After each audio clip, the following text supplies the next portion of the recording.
It is the 13th of October, and this day in Baptist history, our reading is a blessed spiritual trio. Our passage of Scripture comes from Mark chapter 14, verse 33.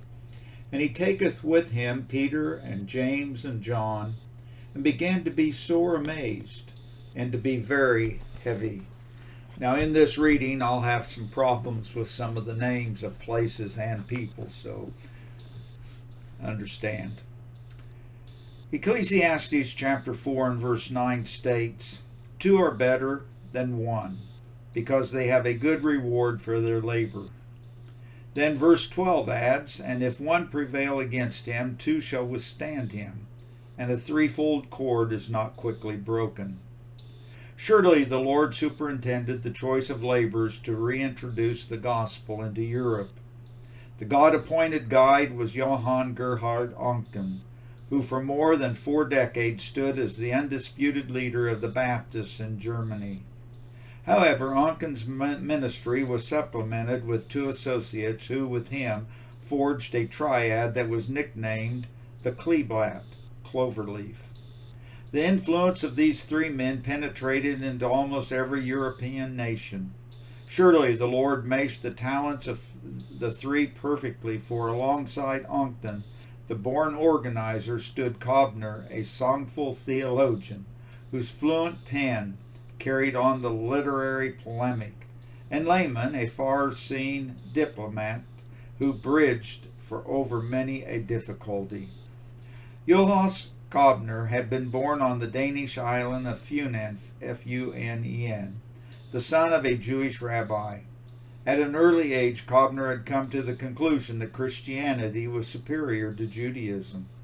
Following his training as an engraver, Julius entered in a wandering life. In the course of his travels, he came into contact with Pastor Gabel in Lubnik, and in 1826 he formally declared himself a Christian.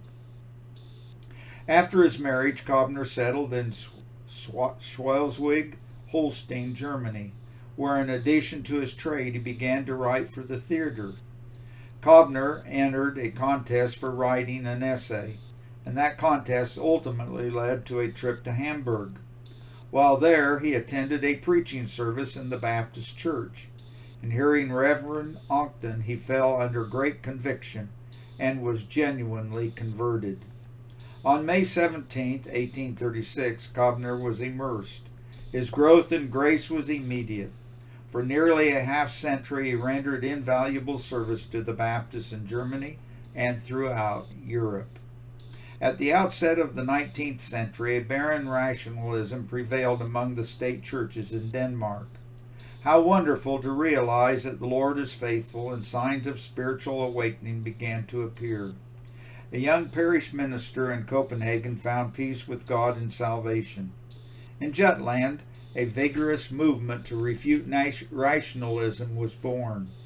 On the island of Funen, a poor shoemaker had become a faithful witness, and from his testimony several came to Christ. One of those converts became a powerful preacher of the gospel.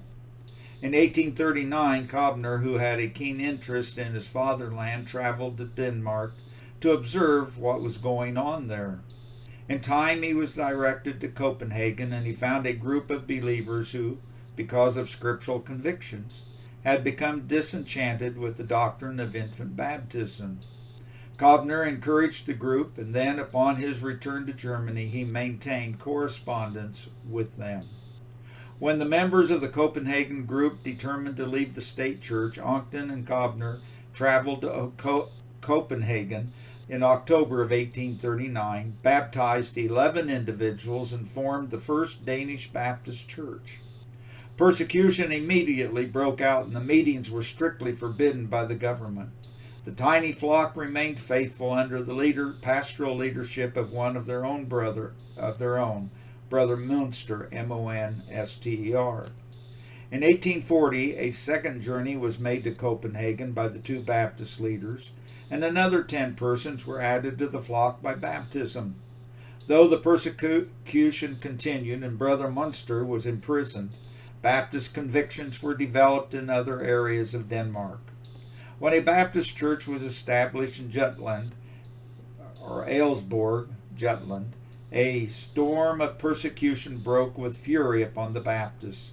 Munster, who had been released from prison, was rearrested and again imprisoned for refusing to disband the ministry.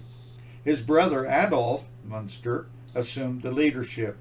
Several months later, Adolf baptized 11 believers and was also jailed. Hearing of the straits of the Danish Baptists, the British Baptists sent a deputation to visit Denmark in September of 1841 and presented a petition to the king on behalf of their persecuted Baptist brethren. The effort was fruitless and the prisoners were detained until the close of the month of November. The battles continued, but in 1845 the persecution began to subside, and in 1849 a more liberal constitution was secured, which provided for liberty of conscience in Denmark.